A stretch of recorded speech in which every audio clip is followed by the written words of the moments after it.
Hi, welcome to another episode of Foxy Little Nuggets, where we take all the news, put it in a pot, stir it around, and smear it on a wall like it's constitutional panic.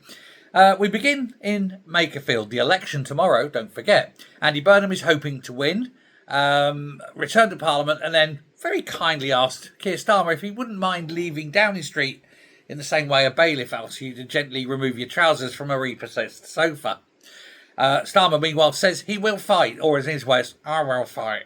Any leadership challenge, which is nice and inspiring in the sense that a man standing on a sinking ship shouting, I am fully committed to bringing this ship home to port. Glug, glug, glug. He also described Burnham as a huge asset, which is half right. He's a huge ass. And suggested he could have a big role in government. Well, he's going to have a big role in government, isn't he? Could be Prime Minister. But Burnham's entire pitch is that Labour needs change, which makes joining Starmer's cabinet about as sensible as joining the Entertainment Committee after the Titanic hits the iceberg. Wes Streeting, of course, is still hanging around like a bad smell, pretending that he's got 81 names. I don't think he has. Angela Rayner is failing to back Starmer. She's backing Burnham. She wants a job. Half the cabinet is updating their CVs and ready to walk by all accounts. So, basically all they're saying is, let's get this done, have the coup, get rid of Starmer, install Andy, and then we can all maybe save a seat or two. They won't. Anyway, up to Aberdeen South, there's a by-election there as well, let's not forget, where the SNP is trying desperately to hold Beryl's seat, Stephen Flynn. This is after he left for Holyrood. He is filth, you see. Failed in London, try Hollywood. Because apparently one parliament was not enough. He didn't want to answer questions down in there, so he's going to go up to Scotland and not answer questions. Great, isn't it? But the by-election, of course, is not about the SNP now. It's all about oil and gas. The SNP want to end it. The Tories want to keep it. The people of Aberdeen rely on it. So who are they going to vote for? Well, of course, it's up to them, but if you vote SNP, you're soon going to be impoverished and miserable and without jobs or a future for yourself, your kids, your grandkids, or anyone. The SNP says it supports a just transition to green energy, although it hasn't described how many jobs that will destroy. Meanwhile, the Peter Murrell scandal hangs over the party as well, like a turd on a birthday cake. That very expensive motorhome has now been parked outside a police station. I wonder if the police will sell it at a police auction. Should raise about £30,000. Shame. But this is democracy at its most Scottish, so we should all thoroughly enjoy what is about to happen. A governing party's in scandal, the energy industry is in crisis, and the opponent standing in a circle having a jerk and wondering about whose turn it is to come first. And they could all lose. It doesn't matter who wins. The people of Scotland lose, don't they? Anyway, thirdly, we're going to talk about the economy, because it's always the economy, isn't it? The Treasury, God bless them, they have their own roundup of what independent forecasters are making of the OBR. And basically, it makes it look like the OBR haven't got a clue what they're doing. Say it ain't so. Honestly, they're like the village idiot with a pocket calculator.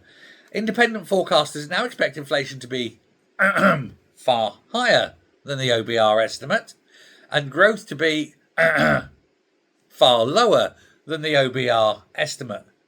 Say it ain't so. Basically,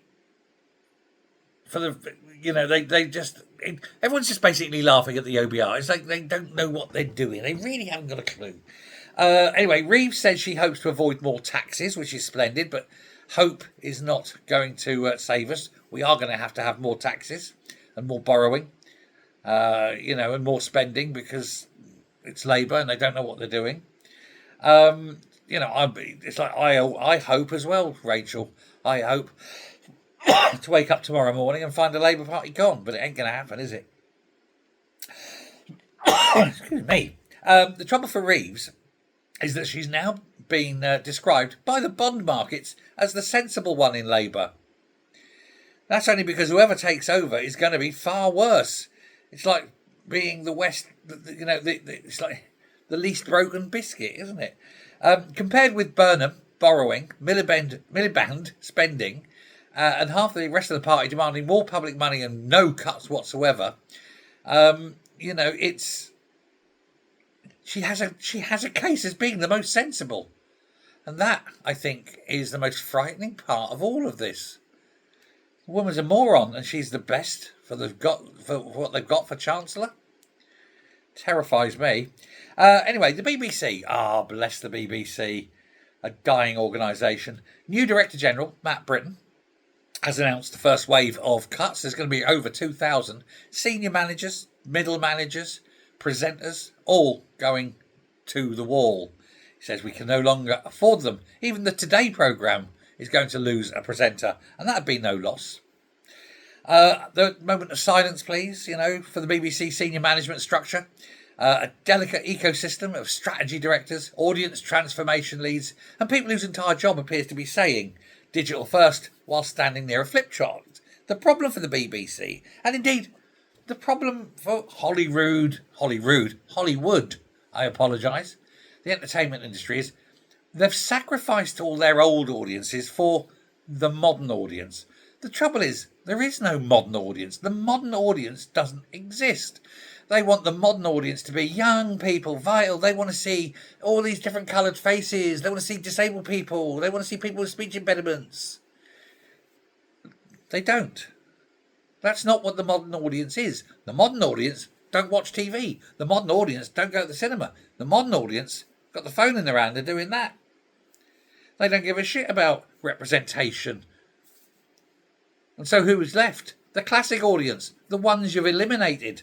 And they're all going, yeah, screw the BBC, cancelling that. They don't go to the cinema anymore. I ain't paying that, not even a cinema, is it? It's a popcorn shop that shows films. But you keep making all this woke crap and then wonder why nobody watches. But the modern audience, we're going to make it for the modern audience. Modern audience isn't there, mate. Anyway, the corporation wants 160 million in savings, more investment in iPlayer, and a bigger push on social media. Very good, very wonderful, very demotic. But this is progress of a kind after telling viewers the licence fee was essential for democracy. And now viewers are finding that actually YouTube is essential for democracy. For on YouTube, you learn about everything, not just that little band of what the BBC says is good enough for you. The BBC is going to be folded. They're going to lose channels. They should just shut the entire thing down or go fully subscription and see who pays. Let me tell you, not many. And finally, we have a little bit of good news. And this is a bit of Japanese good news. The Japanese fans have once again been praised for cleaning up after themselves in the stadium after a match. Players reportedly left their dressing room spotless as well. Imagine that, a national football culture where people tidy up after themselves. In Britain, this would be treated as witchcraft. We cannot get a cabinet to leave a room without leaking 3 briefings and a leadership plot. And the Japanese leave their room spotless. Players were seen with brooms, brushes, mops. These are £1 million players. But it's the Japanese culture. Leave it as you find it. And I find that most invigorating. There we are. Fans brought bin bags with them. Players with manners, and a country quietly reminding the world that civilization is not dead. It simply lives on an island in the Far East. You're not going to find that kind of stuff in Westminster, God forbid, Anyway, thank you very much. Hope you enjoyed that. Do let me know what you think, and I will speak to you later, whenever. Who knows? Completely different subject next time. That's the whole point of Foxy Little Nuggets, so it's all different stuff.